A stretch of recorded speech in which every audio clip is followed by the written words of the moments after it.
Good, happy Saturday evening, everyone. I'm Riley King, and welcome to Entertainment News with Riley King. Let's begin. First up, Palace Theater marks 20 years since being saved from bankruptcy. Let's take a listen to that video from WMUR News 9, Gene Mackin.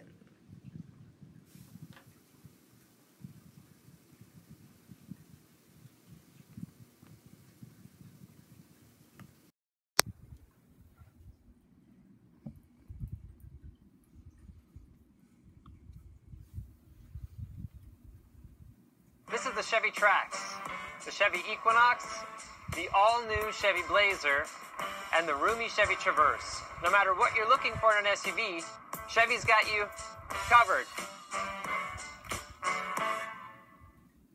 Well, Dorothy taught us there is no place like home, and tonight, The Wizard of Oz has come home to the stage in New Hampshire. It is opening night at the historic Palace Theater in Manchester, and there's even more to celebrate. It also marks 20 years since Citizens Bank saved the theater from bankruptcy. It was almost curtains for the theater that opened in 1915, but with the sponsorship, the Palace has been able to roll out the red carpet for thousands of shows and audiences. Over 4,500 shows have been put on in the 20 years that we've had the Citizens Bank Performing Arts Series. And for me, what's so nice is you come to these shows, you see families of all ages, generations, friends of theater that come here to enjoy the shows. Last year we had our best year ever. Over 155,000 patrons came into the Palace. And you can get tickets to the latest show. Wizard of Oz runs the next 4 weekends. Okay, and there you go. And all of us here at the Riley King Network love the Palace Theater. And we enjoy the plays that they do there. Rihanna talks about the possibility of returning to the big screen. Take a look at that video from Entertainment Tonight.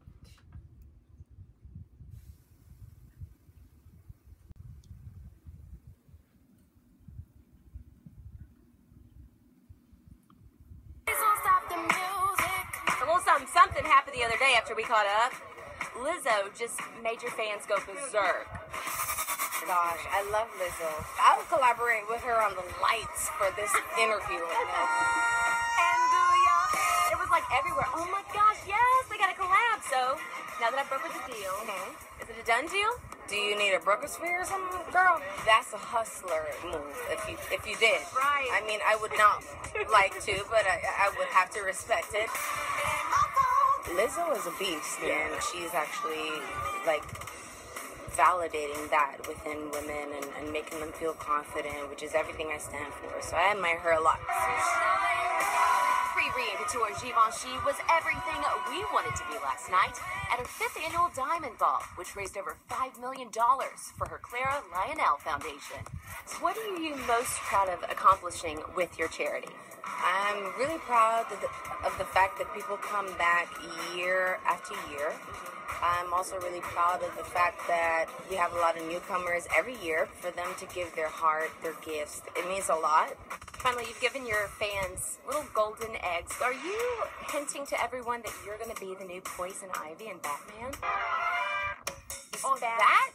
Yes. No, that has nothing to do with Poison Ivy. Are you sure? That has to do a lot with Batman. I have separate obsessions. Okay. I have a bigger obsession with Poison Ivy. So now you need to do it on the big screen. I mean, why not? Yeah. If it's not me, it has to be you. Oh, yes! I love you, Ray! I love you, I love you. You're the best. Okay, and there you go on that video and that report.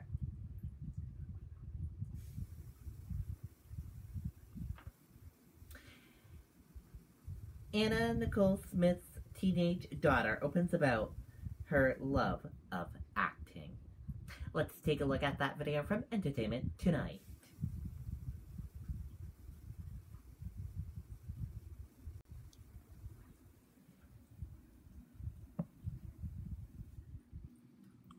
really is hard to believe. It's been 12 years since Anna Nicole Smith died of a tragic overdose, leaving behind her only daughter, Danny Lynn Burkhead. Well, now Danny Lynn is a teenager and sitting down for a new TV interview. Danny, what do you love about acting so much? It's really cool to like act as a character and like not yourself. It's like portraying a new person is fun. She's this really sweet 13-year-old. She's now a teenager, and she really is a spitting image of her mom, so it'll be interesting to see kind of what happens for her. You want to know how Danny Lynn is doing right now? Well, that smile says it all. Only Jesse Palmer, host of Daily Mail TV, was invited to visit Danny Lynn and her dad, Larry Burkhead, at their home in Louisville, Kentucky. The exclusive airs Tuesday, and in this preview, it sounds like she wants to follow in her mom's footsteps as an entertainer. I got an email from a teacher, and she said Danny Lynn gave one of the most believable performances of the whole entire school that was in the play. If she wants to do something like that when she's older, I'll have my own opinion about it. E.T. first met a 7-week-old Danny Lynn in 2006. Say mommy's love. In the years since, we have celebrated birthdays. Happy birthday to you. And the last time we saw her, Danny Lynn was begging her single dad to date. What do you say to him?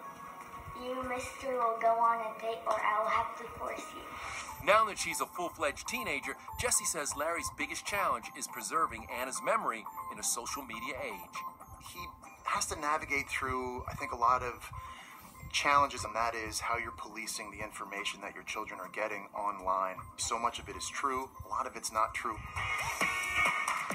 Okay, and there you go on that video.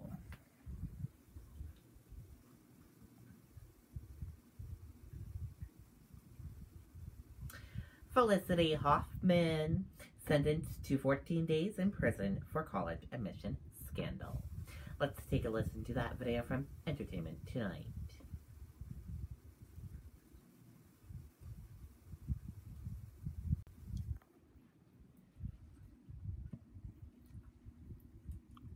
This really is a Friday the 13th Felicity Huffman will never forget. Today, she learned her fate in the college bribery scandal. Yeah, and our Nichelle Turner is outside the courthouse in Boston with every detail. Nichelle, what's going on?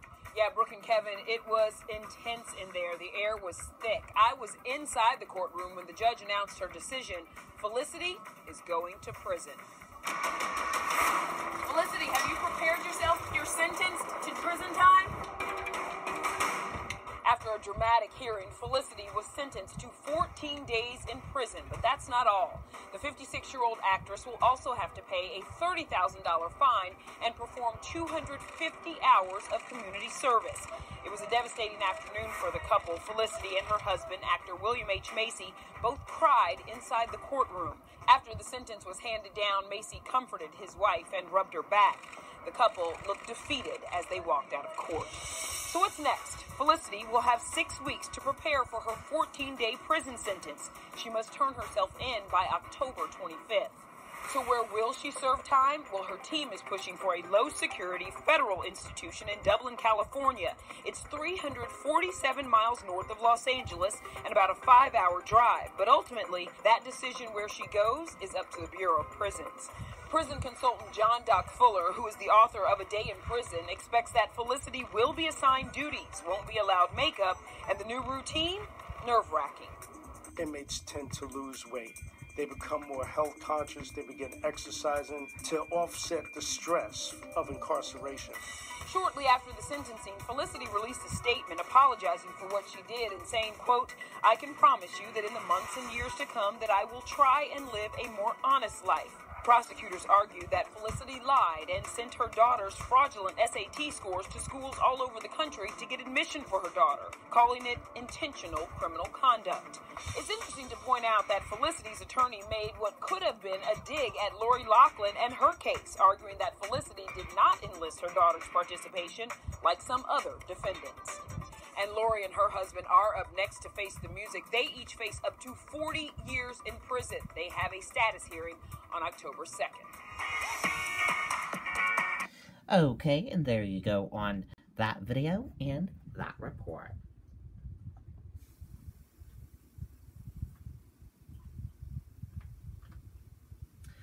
Adele officially files for divorce from Simon Knock. Let's take a listen to that video from E! News.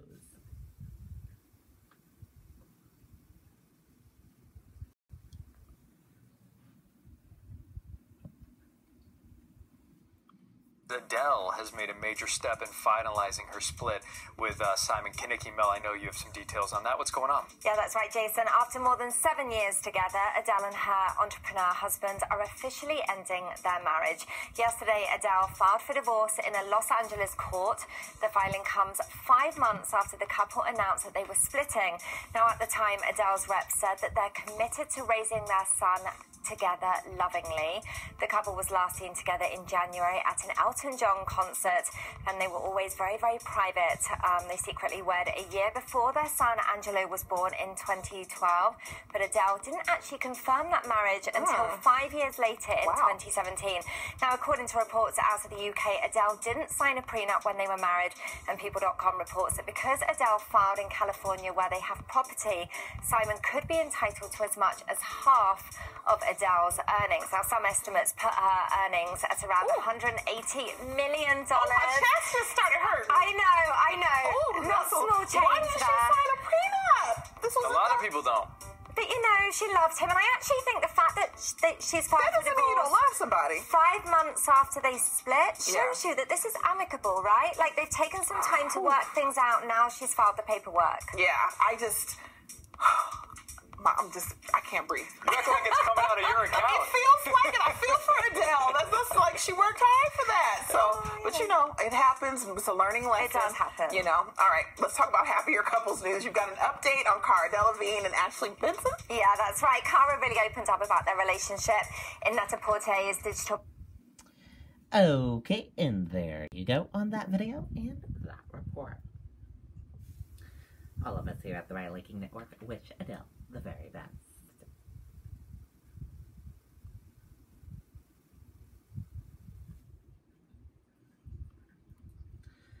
Hustler review. Sandy Kenyon says don't get hustled into seeing this film. Let's take a look at that movie review from Sandy Kenyon from ABC Eyewitness News in New York.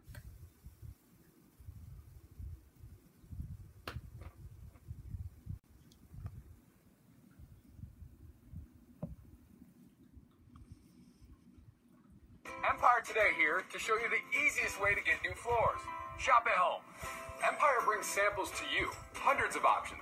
Carpet, hardwood, tile, vinyl, and laminate. We'll help you pick the right floor and measure your rooms for free. You'll get a price estimate for your entire job, and you can even finance it right on the spot. It's that easy. Shop for floors at home. That's Empire Today. 800-588-2300 Empire Today. A new movie called Hustlers stars Jennifer Lopez and Constance Wu, based on a true story about strippers here in the city who fleeced Wall Street businessmen in the aftermath of the Great Recession. Entertainment reporter Sandy Kenyon is here with his review. Sandy? Mike, so many people stopped me this week to ask, is J-Lo going to get nominated for an Oscar? Which is a testament to her star power and also her gift for self-promotion. Because her movie, Hustlers, isn't good enough to deserve such talk. Though Jennifer Lopez does make one heck of an entrance.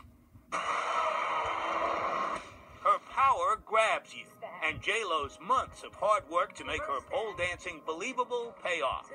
I bought her as a stripper here in the city who mentors Destiny, played by Constance Wu. You know Diamond from the Bronx, right? When Cardi B, who used to be a stripper for real, shows up to help, I got ready for a fun ride. So you can imagine my disappointment when she quickly disappears, and other talents like Keke Palmer simply aren't given enough to do. As a result, the movie ends up being a pale shadow of the journalism that inspired it. And when would you say that things got out of control? The Hustlers spike the drinks of man after man after man after man. These Wall Street guys. You want them drunk enough to get their credit card, but sober enough to sign a check. They are some of the least sympathetic victims you have ever seen. But the endless parade of losers leads straight down Boring Boulevard to the intersection of who cares and not me. though Lopez does give us a hint of what might have been. You see what they did to this country? They stole from everybody. Hardworking people lost everything. Her performance is good enough to earn a nomination if the movie had been Oscar-worthy. But having raised the tantalizing possibility all this might mean something, the focus remains on the sleaze and the cheese. We're a family now. A family with money. Okay. I didn't think it was possible to make such a boring movie about such a compelling story. So I urge you to leave all of the hype aside. Don't get hustled into seeing Hustlers. The real characters are the focus on tonight's 2020. At 10 p.m., we hear from the women themselves all about how their hustle actually went down. Now, I'm sure that will be a lot more interesting than the too tame fictional version. Amy Robach will be here at 4 o'clock from ABC News to tell us about it. You know, Sarah Stewart in New York Post gave it 2 stars. The smart money isn't fooled by this really boring Hustlers movie, guys. You got so many people that just love that cast. J-Lo, her name's on it. I don't pay my money. I'll be on board. How did you really feel, Sam? I feel like you're holding back a little bit. I really love that you just went out. Born a Snore. Wow. Okay, it's like you said, a very interesting story. So I can't wait to see tonight's 2020. Yeah, absolutely, based on a true story. Fascinating. Okay, and there you go. You heard it from Sandy Kenyon. The best of the best. The best of the best.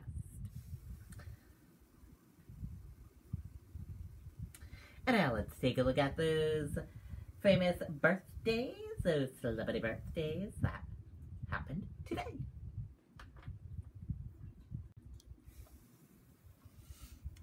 Happy birthday to all of those celebrities. We hope they all had a wonderful birthday.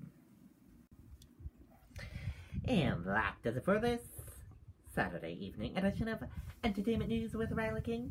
I hope you all enjoyed watching. I'll see you back here tomorrow night for another edition of Entertainment News with Riley King. Good night and bye.